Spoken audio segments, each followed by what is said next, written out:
And we back. We are going to talk about AEW's game that's coming out and I don't mean as four horsemen. That would be awesome, but I'm actually talking about the 4 things that we could be worried about when this game comes out. Kalika-lika-low.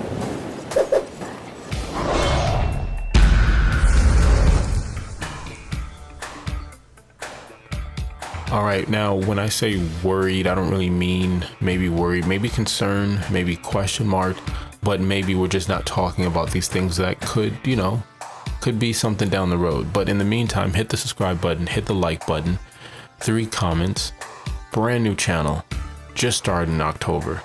And here we are. Well, let's get into it. On today's show, again, we're going to talk about 4 things that I believe we should be conversating about in the community. And again, us talking about this at any level helps, I believe, the process of this game, as well as them doing their own research. And obviously the developing crew that's putting this game together is seasoned. I mean, good seasoned. So we don't have to worry about that aspect. So let me go into, in no particular order, the ratings. How are they going to do the rating system for this game? I know a lot of times we talk on like 2K, and there'll be certain years where certain people will have a 99 overall rating, and we're like, man, for real, does this person deserve that rating? Or maybe a situation where as the game progresses and there's patches that the rating changes based off of a player's real life situation. So let's say, Jericho takes a knee injury, and I don't want anyone to get injured, but let's just say there's a knee injury, then his legs will be more prone to damage as you're playing the game because of this recent patch.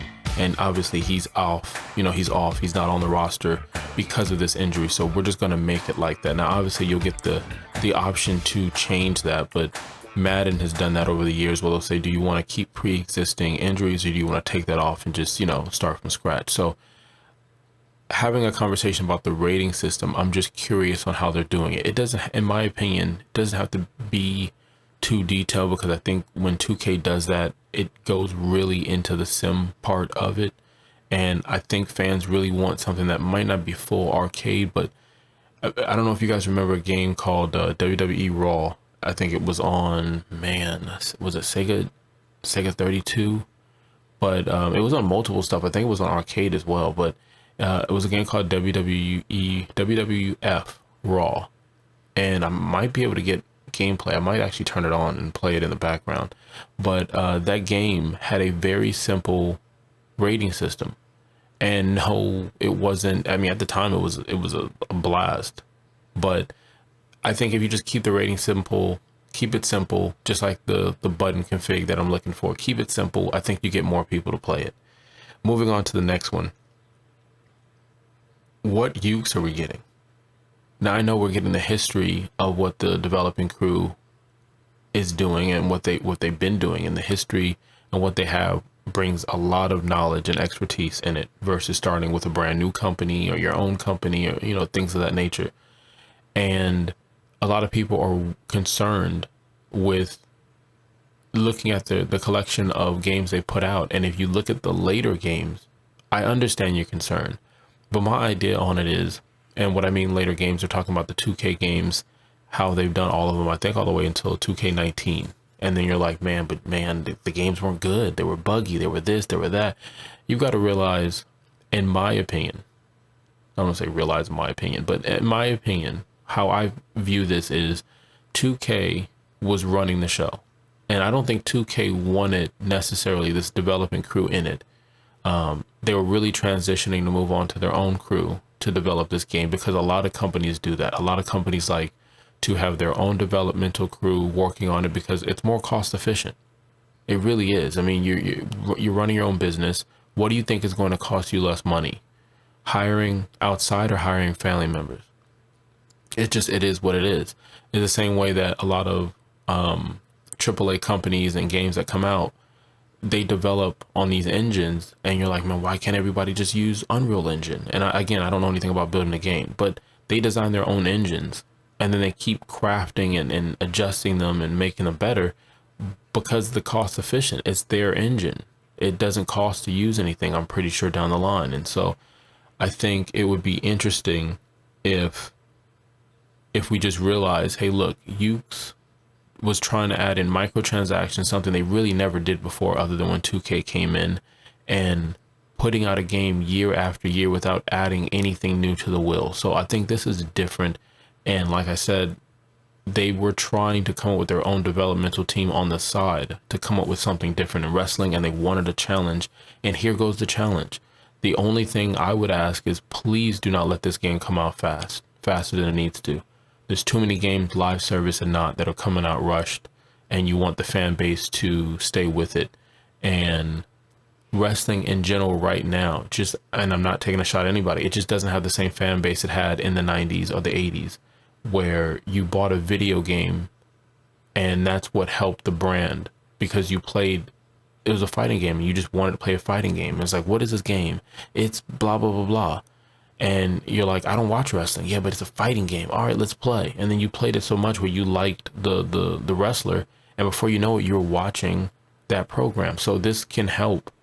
And it also, they have to realize, like, again, if you look at the ratings, that's who's buying the game. So, I mean, getting sidebar, let's say each company, let's say AEW has 2 million people who are watching weekly. Do we say that's 2 million games they can sell? Because the games need to sell more than that, give or take what the pricing is, if it's live service and things of that nature, versus something like WWE and what their rating is. What their rating is might be a little bit higher than theirs. It could be double theirs, whatever the case is. So I don't know, maybe I'll do a video on the difference of how we can figure out rating versus sales. I'll have to look at the sales numbers of 2K. I can't remember off the top of my head, but thank you for being here. I'm gonna continue. So the other issue I have is the roster. I believe currently the roster is like, what, 60 plus men on the men roster, over 20 people on the female roster. And don't get me started on the women's division for tag team. Come on, guys, let's get it together. It can actually be competitive. It can actually have good storylines. Come on. Anyways, I'm a casual fan. If I was playing this game right now live, majority of that roster I'm not going to play with. And I'm not trying to be rude or disrespectful. It just, I don't know the person or persons, you know, in general. I'm only going to play with the characters I know. So I think it's important for them not only to have the full roster, but it'd be interesting if they can get anyone on the indie scene as well as what their roster is, and that they create a storyline that lets you get to know the players, or maybe puts you in a situation where you'll play with these players and they move different, they sound different, their move sets are different, to the point where it's similar to, I can't remember off the top of my head, but there'll be certain games that you'll play. It might be actually 2K. It might be 2K, I think Madden, yeah, sport games, where after a while, the online community will tell you, play with this person. And you're like, what do you mean? That's the third running back on the Bengals. No one cares about him. His rating's horrible. Yeah, but he does this cool spin move and it literally makes him unstoppable. Or use this jump shot. Adjust the jump shot to this number. Why? I don't even know that player. It doesn't matter if you know the player. It works, especially if you're going online versus someone. So I think the roster, finding a way to get everyone to know and to play the roster, that's going to be something to be concerned. The hype. And when I say that, think about the game Cyberpunk 2077. The hype is so strong on that game from this company that's only giving you, I'm not trying to be rude, just call it Witcher 3. They've given you that, and they're still a new company. And they're considered to be one of the big developing companies that are making games and things of that nature off of the hype of this game.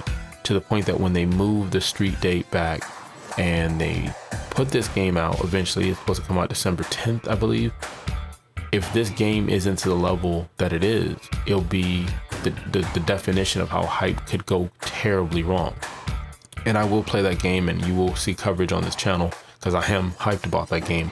But the hype of this game, like I said before, please don't rush this game. I don't think any of us want it rushed. We knew it was coming, but we didn't know when. I think a lot of us thought it was too soon to get information now, and not too soon in a bad way. We're just surprised that we got information. So with that being said, take your time and make a game that has everything in the box, and then you can sprinkle stuff on down the road. And that should be it. Like I said, I talked about the ratings, I talked about the developing team that we have, I talked about the roster, and I talked about the hype, and the hype being the dangerous part of it. And I don't say danger, just cautious.